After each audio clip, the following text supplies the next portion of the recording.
I was either going to go to Australia and just stay drunk for the rest of my life, or I was going to go to India and get really holy, join an ashram.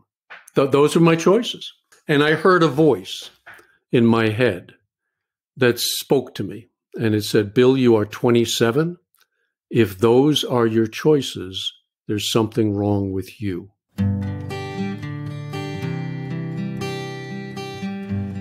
Well, hello, friends of Bill W. and other friends. You have landed on Sober Speak. My name is John M. I am an alcoholic, and we are glad you are all here, especially newcomers. Newcomers, that is, both to recovery as a whole and newcomers to this podcast. Sober Speak is a podcast about recovery centered around the 12 steps of Alcoholics Anonymous.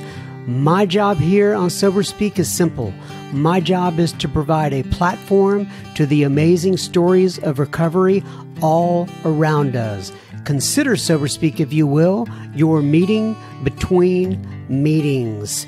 Please remember, we do not speak for AA or any 12-step community. We represent only ourselves. We are here to share our experience, strength, and hope with those who wish to come along for the ride. Take what you want and leave the rest at the curb for the trash man to pick up. Hello, my lords. Hello, my ladies. That was the voice of Father Bill W. that you heard at the beginning of this episode, and you are going to be hearing so much more from him in just a minute on this here episode number 201. Dos, zero, uno. But first things first, this episode is brought to you by, sponsored by, if you will, Rich and Jennifer, Trudy and Kate and Gerhard and David. Let me fill you in on what these fine folks did. They went to our website, soberspeak.com. They clicked on the little yellow donate tab and they made a contribution. Thank you so much, Rich and Jennifer and Trudy and Kate and Gerhard and David, for helping us keep on the virtual lights. This episode is coming right out to you. I, John M., just another bozo on the proverbial bus, will be the chairperson for this meeting between meetings. I was struggling for a word there, so what do I want to call this bus? But nonetheless, will be the chairperson for this meeting between meetings. And guess what? I am truly honored and privileged to serve all of you listening in. So take a seat, if you will, around this virtual table, and let's get spun up today. Remember, no matter who you are or what your past looks like, you're welcome here. It's an open table, and we're glad you have joined us. All right, so let's talk about Father. This gentleman's name, yes, is Bill W. Can you believe it? Father Bill W. I couldn't even believe it when I first heard about it. By the way, let me go ahead and tell you, I think we actually talked about it on the beginning of this episode, but a listener wrote in. Her name is Crystal, and she said, you got to have this guy on the pod, and he actually has his own podcast, so I was able to go out there and listen to him, and I got in touch with him, and fortunately, he agreed to be on my podcast. Father Bill W. is the purveyor, is that a word? Yeah, purveyor of www.twowayprayer.org, and you spell out to TWO. And I highly recommend you check out his website and his podcast. He is, I just loved spending time with him. And I'll remember, hopefully, I will remember, sometimes I forget after I say these things, to put that particular link in the show notes for this particular episode, for those of you who look at that. Nonetheless, Father Bill W. has been sober since December 29th of 1972. That is 48 years for those of you trying to calculate that in your little brain there. That's a long time. We discussed Father Bill's pilgrimage via hitchhiking to Detroit, Michigan, or from Detroit, Michigan to La Jolla, California. We spoke about the wall Father Bill hit at 20 years sober and how he navigated that. We talk about the story of the 5 M's and the Oxford group. Father Bill is a noted expert, I guess is what you would call it, on the Oxford group. So that's just a taste of what we cover here during our episode. So sit back and enjoy, and we will have plenty listener feedback at the end of this ep. Enjoy. Hello, Mr. Bill W. And that is Father Bill W. So first of all, Father Bill W., why don't you go ahead, introduce yourself, give your sobriety date if you wish, and go ahead and tell people where you live in this great land of ours.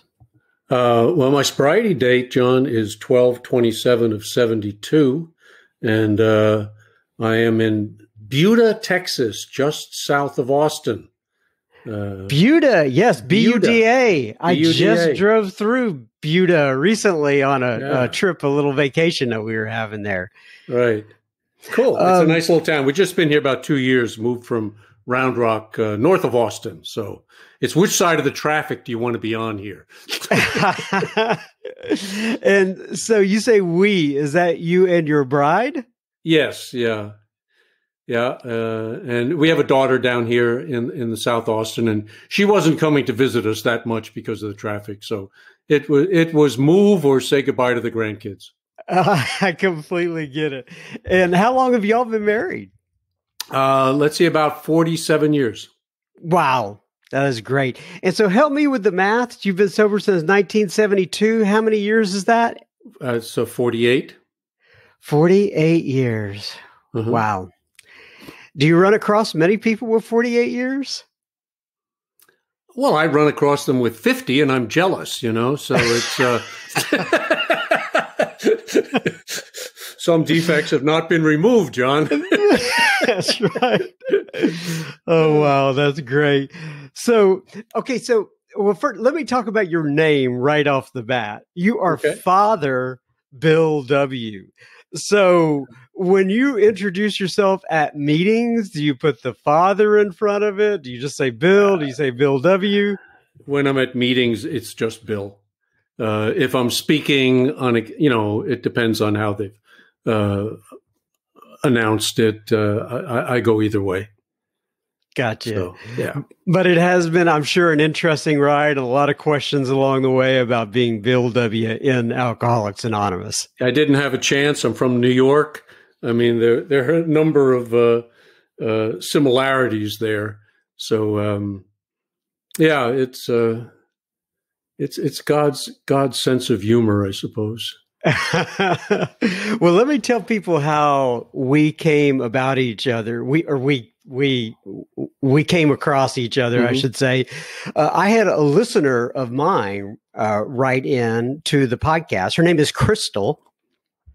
I believe she's up from the Midwest. I think it's the Wisconsin area, if I'm not mistaken. And she wrote in and she suggested you as a guest, and I had not heard of you before. And she says he has a podcast, and that always makes it easier for me to, kind of go out and find somebody's work, so to speak, and see if they're, possibly a fit for what we do here on Sober Speak. Mm-hmm. And I went out there and listened to your podcast, and immediately I was just smitten, if you will, with your work and what you were doing. And I reached out to you and said, would you feel comfortable doing this? And we went back and forth. And I actually had to cancel on you once because I think I was traveling for some reason. I don't remember what it was, but we finally got together here. And I'm so happy to be here with you. I am as well. All right. So let's go ahead and okay, so there's a couple things I want to do with you. You're a little bit different than most of the guests I have on in that And I mean that in a good way, as you laughed Okay. over there. In that, I'm usually just concentrating on people's stories, and we're kind of digging into that story and, seeing where they came from. They're sharing their experience, strength, and hope within Alcoholics Anonymous or Al-Anon or something like that. In this particular case, I want to go into your story, but I also want to talk about your passions. And I want to talk about your podcast, and I want to talk about the website that you have. So let's go ahead with your story first. As we, how do you sum up 48 years in a few minutes? And even before that, in a few minutes, and how you got to Alcoholics Anonymous. But obviously you have the title Father in front of your name. So why don't you go back and just kind of give us a thumbnail sketch of, where you came from, how you got here, and your journey in Alcoholics Anonymous. Sounds good. Yeah, I'm from New York City originally, come from a long line of alcoholics. Every single male member of my family was alcoholic, half of the women. So I think the sensitivity there, physical, was very strong. I had my first drink. I guess I was around. And just real quick, Father Bill, did you realize that when you were growing up that they were alcoholic, or did it take some time? Well, there was a lot of pain. There was a lot of hatred towards drinking. Yeah. So I didn't know the words, but I knew something was wrong. And I didn't like it. I did not like when my father drank. Because I knew trouble was coming, and the same was true for many of the men in my family.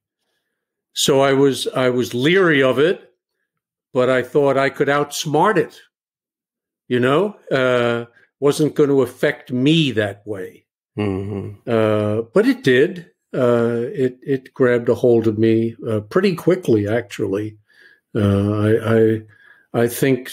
I would call myself a problem drinker right from the beginning. I had a friend who cared about me. I was about 16. He said, Bill, there are people who shouldn't drink. And then there are people who shouldn't even think about drinking. And then there's you. Because I had a real personality change when I drank, and I did some crazy things. Imagine that, huh? Imagine that, yeah. So you kind of had so you knew as you were growing up that there was a proclivity, if you will, toward alcoholism within you because of your family history, but you thought you could outsmart it and started playing around with it. Sure, it was my friend. Yeah, it was my best friend. So I wasn't going to let go of it, but problems came along, and I quickly began what I the geographical cure with my alcoholism. It took me literally all around the world.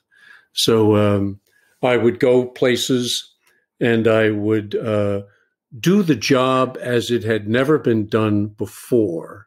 So the grandiosity and the ego stuff was there. But then in time, the drinking would catch up with me. So I began a pattern of 6 months, 8 months in a position or such. The alcohol would catch up, and then I'd run. I was in the Peace Corps. I did good things. I was always a good deed doer, And so, I mean, I worked, I was in the Peace Corps. I taught history in New York City. I worked on a kibbutz in Israel. What's a kibbutz? I'm sorry. A kibbutz is a communal living farm that it's sort of utopia. I was looking for utopia. And so is it like one of those places where everybody kind of gets together and combines their resources and lives together? Yes. It talks about that in the Bible. And well, yeah. I mean, I wasn't Jewish, of course, but it attracted me. And so I went, and it was an opportunity to study Hebrew for 6 months and work on a farm half the day.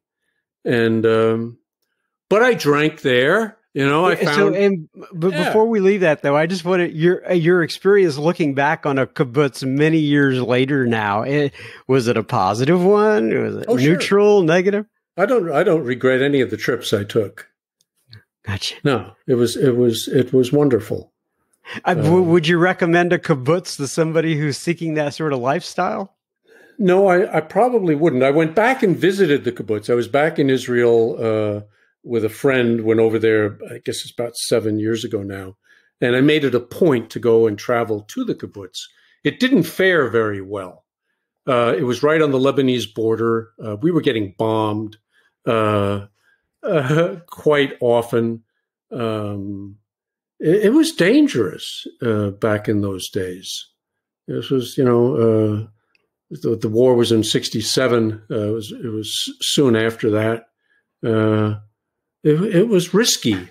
I think there's a suicidal element to this illness, and that was probably operating at some level, So would I recommend it? Yeah, well, I would recommend it. It's a fascinating experience and an amazing country, The last time I went back, it was kind of on the Palestinian side. So first time was the Israeli side. Second time was in East Jerusalem at an Anglican college over there where there were Christians. And anyway, yeah.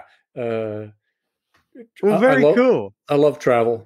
All right, so I kind of got you off course. You were talking about but the drinking kind of came into the It would always follow there. me. It would always follow me. I worked at the Catholic Worker facility in Milwaukee. I wound up in a Jesuit seminary in Detroit. I was going to become a Catholic priest. How old were you at this time? I was 25 when I entered. And I was looking for a place where I could drink and look good and basically not do life. Look like I'm doing life, but not do life. And by you say looking good, does that mean that you have the collar on? Well, that was one element. Being a teacher looks good. All the things I did looked good. I was always kind of driven towards doing good things. The collar, I usually, I'd probably wear it if I was getting arrested or something, picketing. So I was not sort of drawn to. Look at me, I'm a priest kind of thing. That never interested me. Okay. So you just wanted to look responsible, though, in some form or fashion. Oh, sure. Yeah. I'm not an alcoholic like the rest of those people. That's right. Okay, so you're in Detroit. I'm in Detroit, and I'm older than most of the guys in the seminary. So they did nice, holy Catholic things. And I kind of did weird things. I was always attracted to the weirdness. So I wound up volunteering at an alcohol and drug treatment center in downtown Detroit. There was 187 alcoholic men living in an abandoned schoolhouse. And there was some fabulous stuff going on there. And I volunteered there, and they requested that as part of the process, I go through treatment on an outpatient basis. So I did, and did group therapy, and then started learning about addiction. So you had asked me earlier, I didn't know the labels. I didn't understand what the illness was really all about. I just knew I hated drunkenness that got violent. I did not get violent. but I learned what it was. And so there's my father, there's my grandfather, there are my uncles. I could identify those. And they're saying, and what about you? What about you? And I'm saying, no, no, no, no. I can handle it. I can handle it. Well, I couldn't handle it. And I showed that. Long story short, I started going to meetings. I caved in a little bit. And I got it intellectually that I was an alcoholic.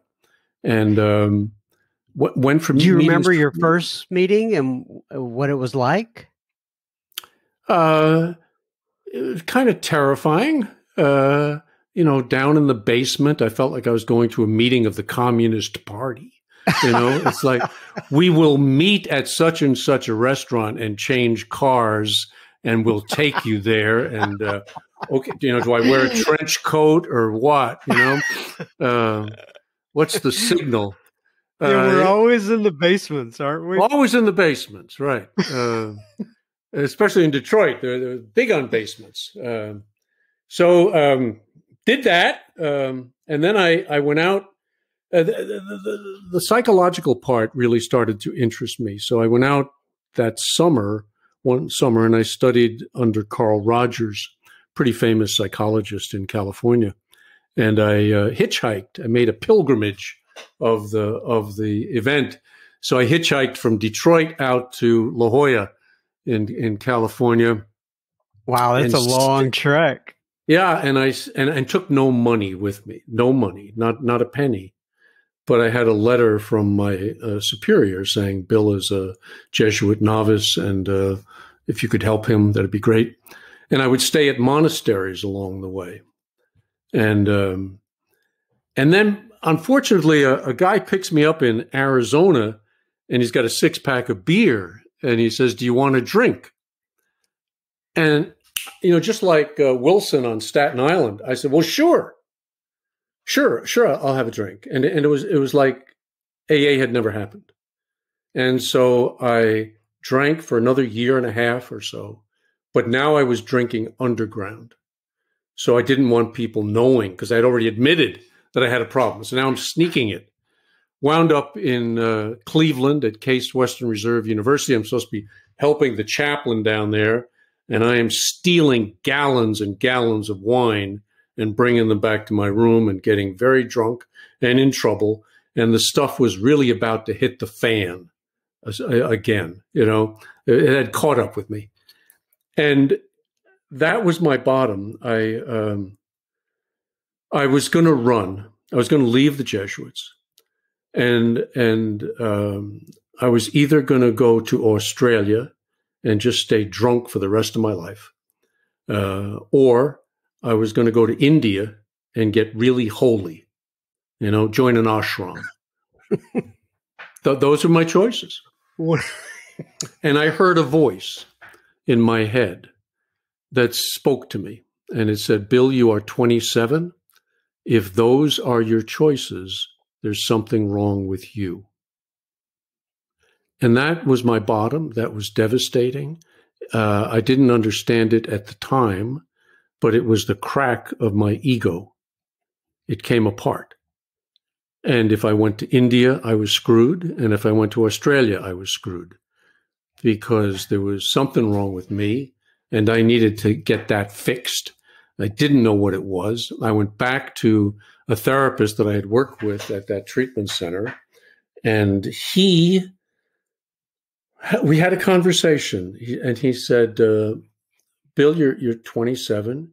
You're not at a physical bottom. You can probably drink for 10 more years, but you are at a spiritual bottom, and you ain't going to make 10 years." And I knew he was right. I knew it. And he said, "Here's what I want you to do. I want you to go and I want you to live on Skid Row for 1 year. I want you to check into the Salvation Army. And I want you to look every alcoholic and addict that you meet in the eye and say, 'There, but for the grace of God, goes I.'" Identify. In other words, he says, if you can identify, then you don't have to drink your way down. But you got to get down. So you got to get to that point. There's only one point. And it doesn't matter that much how we get there, but we have to get there, for the thing to really be effective. 3 days earlier, I wouldn't have done it. 3 days later, I wouldn't have done it. That day, I was willing. And so I went. I got a leave of absence from the Jesuits, which was kind of unheard of, but they really liked me. They just, you take him, we don't know what the hell to do with him. So I went and I checked into the Salvation Army, and I worked spot labor jobs for a year. I was there for 6 months, and then I went to a kind of an AA halfway house. I did a year. I did my year. And then that treatment center hired me. They figured I was serious at that point, and had met my wife to be at that time. Actually, met her the first time. She wouldn't have anything to do with me when I was still drinking. So anyway, after a year, I began a counselor training program at that facility, and worked in the field for 40 some odd years. As a counselor, family therapist, kind of worked my way up the ladder, and got married, had 3 kids, and then my story. This is the problem when you got almost 50 years, your story gets kind of long, But it has 2 parts to it, John, and the second part started at 20 years sober, when I hit a wall. And it was like another 90 meetings in 90 days wasn't going to fix what was wrong with me. And another trip through the 12 steps was not going to fix what was wrong with me. All right. So I was kind of hitting a second bottom. Let me take a little break and we'll go there. We will be continuing our conversation with Father Bill W. in just a moment. Just a reminder, you are listening to Sober Speak. You can find us on the World Wide Web at www.soberspeak.com. You can also find the donate button on our website, which you can use if and only if the Spirit moves you to do such. Please keep in mind this is a podcast funded by you, the listener. Sober Speak is a self-supporting organization through our own contributions. We are not allied with any sect, denomination, politics, organization, or institution. We do not wish to engage in any controversy, neither endorse nor oppose any causes. All right, now back to Father Bill W. All right, so this is a subject near and dear to my heart, because I have been sober for quite a long time myself, and I have been up to these places to where I go, oh my goodness, I'm going to a lot of meetings, I'm working the steps, I'm working with others, I'm doing everything that is suggested, so to speak, by the program of Alcoholics Anonymous, and I'm still running up against a wall. So you're 20 years sober, you're up against this wall, take me from there. Yeah, and I was out in West Texas, and I went out to dinner with, it was a Unity minister in AA. And I told him what was going on with me. And just so I know, that's from the Unity Church, is that correct? Yeah. Gotcha. Yeah, I think I was doing Course in Miracles and things of that nature at that point. I think there was a meeting at his church. I think that's how we made the connection. And what city were you in at the time? It was, I think it was Lubbock or Amarillo. I can't recall. It was in Texas though. Okay. It was kind of that West Texas thing. And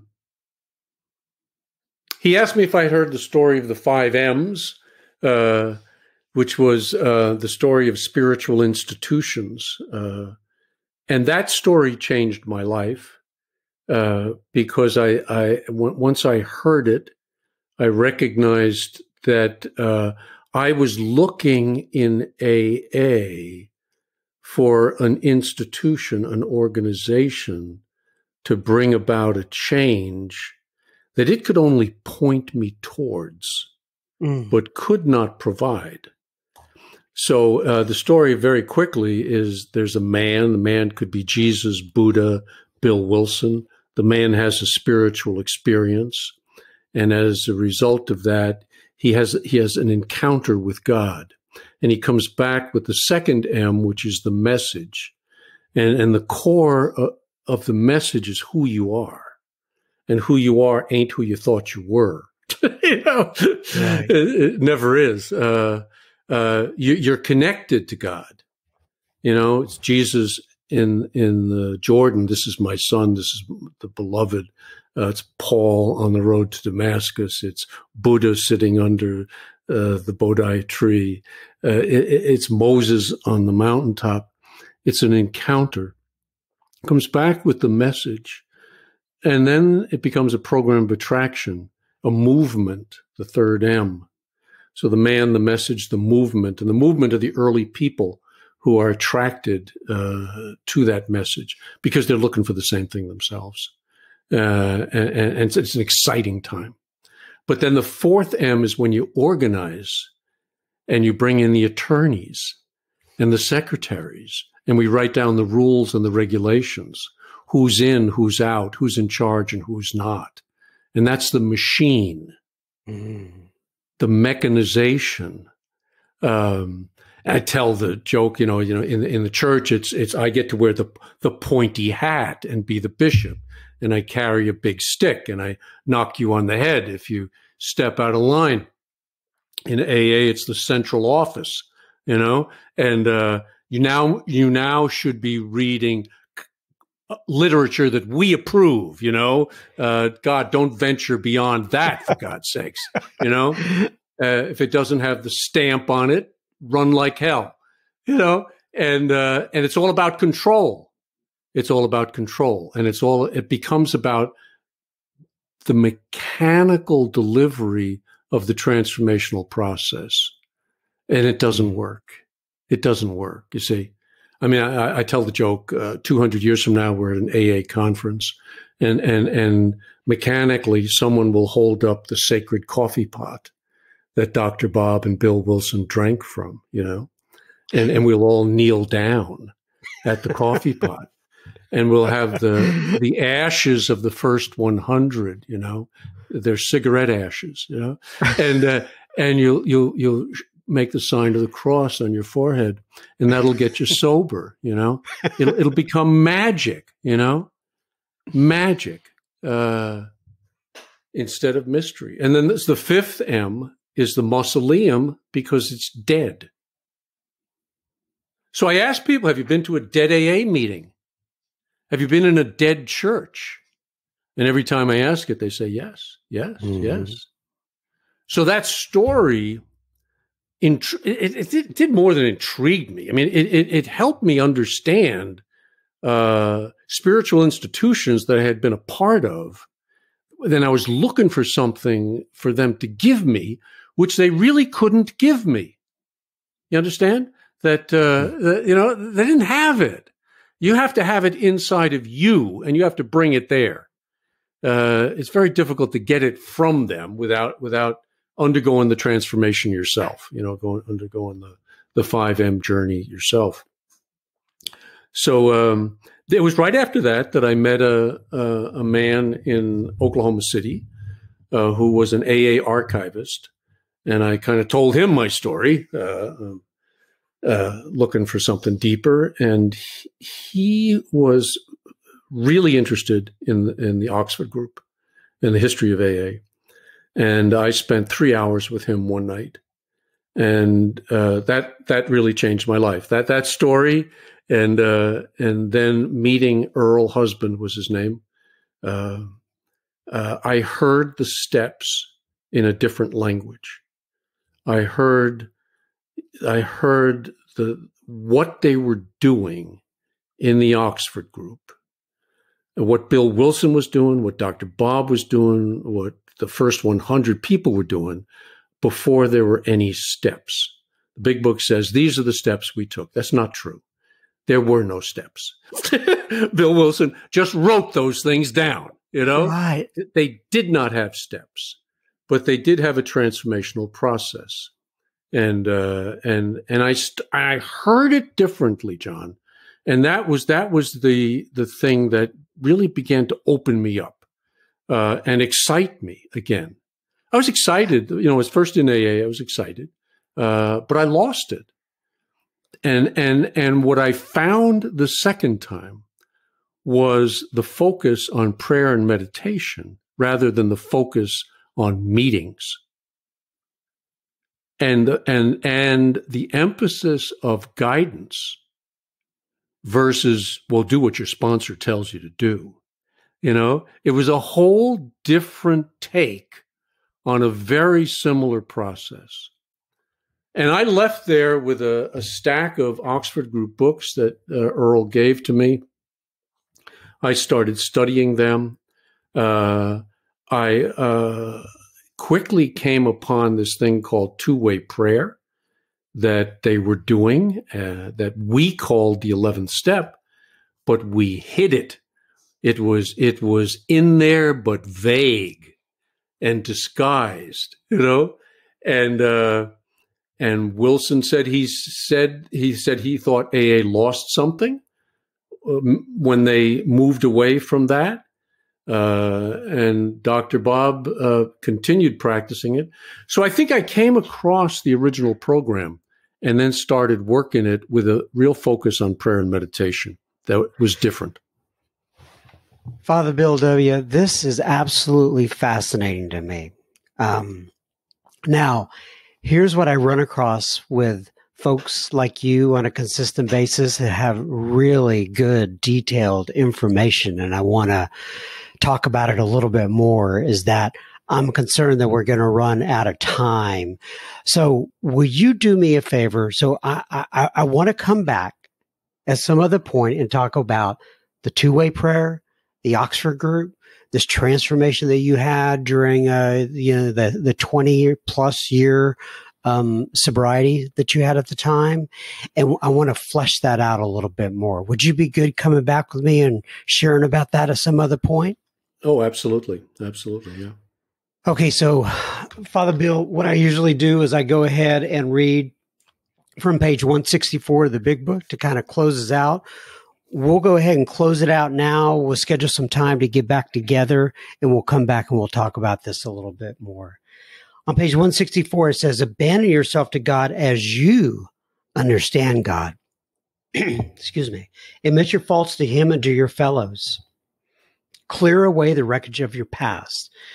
Give freely of what you find and join us. We shall be with you in the fellowship of the Spirit, and you will surely meet some of us, like me and Father Bill, as you trudge the road of happy destiny. May God bless you and keep you until then. Father Bill, I'll look forward to talking to you again sometime very soon, okay?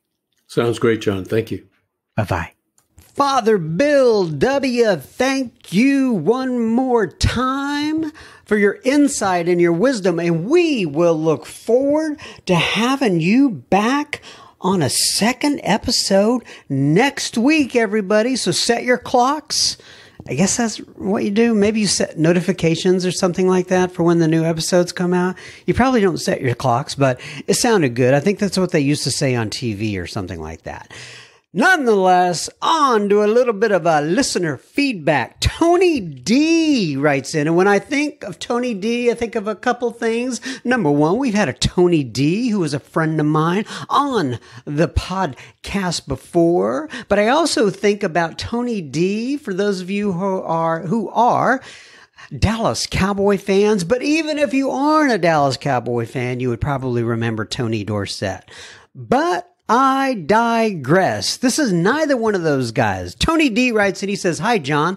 I don't always get to hear your podcast as a single unit just due to a hectic every day, which by the grace of God, I can now control. But the snippet you put out about Danny B in episode 199 on Instagram, in quotes, he left me a little bit broken because I am a prideful person. By the way, I want to go ahead and mention here that the lovely Miss Cassandra actually puts out those various snippets in those audiograms or whatever that you call it on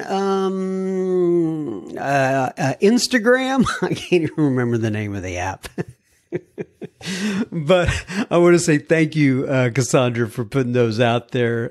People actually are looking at them and listening to them. But anyway, Tony goes on. He says, that is probably the truest and deepest sentence I have ever heard from another fellow. So let me go ahead and read that again, what he's referencing. It says, this is what Danny B said, he left me a little bit broken because I am a prideful person. And then Tony goes on, I didn't get the true spiritual awakening before almost 5 years of sobriety had passed. A lot of things had happened in my daily life. I was suffering from chronic migraines. I thought my marriage was broken. In fact, my wife has codependency issues, which I am gradually working on with her. Then the pandemic and my mother passed away. In parentheses, I live in Norway and my folks were in Scotland and I am the only child. Parentheses. So perhaps, or close parentheses, I guess that's the proper term. So perhaps I truly search and then maybe it was there. One thing is very, very certain. However, my higher power, God, was carrying me. He never once let me drink. God maintained my sobriety. He got me good treatment for my migraines. He allows me to FaceTime with my dad every day, something which gives us hope. But yes, I feel a little broken.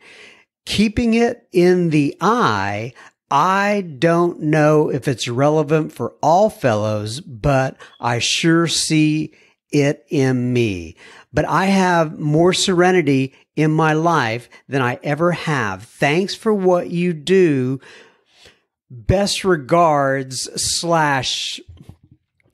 Venlig Hilsen. I am assuming that is Norway language for best regards, Tony D. So Venlig Hilsen, right back at you, Tony D. And thank you for writing in. I appreciate it. John DMs me on the IG and he says, John M., I absolutely love your podcast. I listen to it almost every day, digging through old episodes and always waiting for the next one. So many incredible guests. I've been sober now for a little over 7 months, but I've been listening for a couple of years. Your service is invaluable to me, and I thank you from the bottom of my heart. God bless you. Well, John, God bless you, and thank you for contacting me. I appreciate it. By the way, for those of you who do want to contact me, especially if you have something to say about some of the speakers that we've had on, I always love to get comments about the various speakers and what they've meant to you. I'm at John, John, at soberspeak.com. James writes in and he says, my name is John. My name is James H. I live in Memphis, Tennessee. Thank you so much for your podcast. About 2 years ago, I went to my first AA meeting. It helped me for a while, but after a month or two, I stopped going. I convinced myself that I didn't need it. Recently, I've been attending a men's recovery group not associated with AA. The group helped me become more open to the idea of a higher power. Not long after joining that group, I discovered your podcast. I listen every day while I'm at work, and it's had a huge impact on me. I was listening to Reno John's episode about miracles yesterday, and it finally clicked for me. I joined the super secret Facebook group and asked for recommendations for a Zoom meeting. Last night, I did my first Zoom meeting, and I came back to AA. Amazingly, one of the speakers that's been on your podcast just happened to be in the meeting. I was blown away and I knew I was where I was supposed to be. Within 24 hours, I had decided to come back, found a meeting, and now I have a temporary sponsor. Once again, thank you so much for all you do. God bless you. Well, God bless you, James. Man, that is a great story. Thank you so much for sharing all of that. And, Be well up there in Memphis, Tennessee. Lucas DMs on the old IG. Lucas says, "Hi, John. Thank you so much for the podcast. I, like so many others, listen to your podcast, and it has been a valuable resource for me. I live in Estonia. I'm originally from England, and I'm in a fairly remote area. The only physical near me is in Estonia, I guess.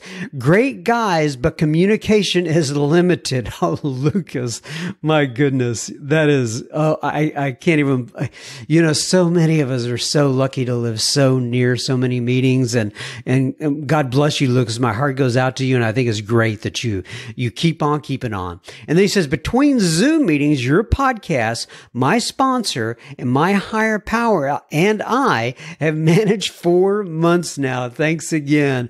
Well, God bless you, Lucas. Congratulations on your 4 months, and that's absolutely fantastic to hear.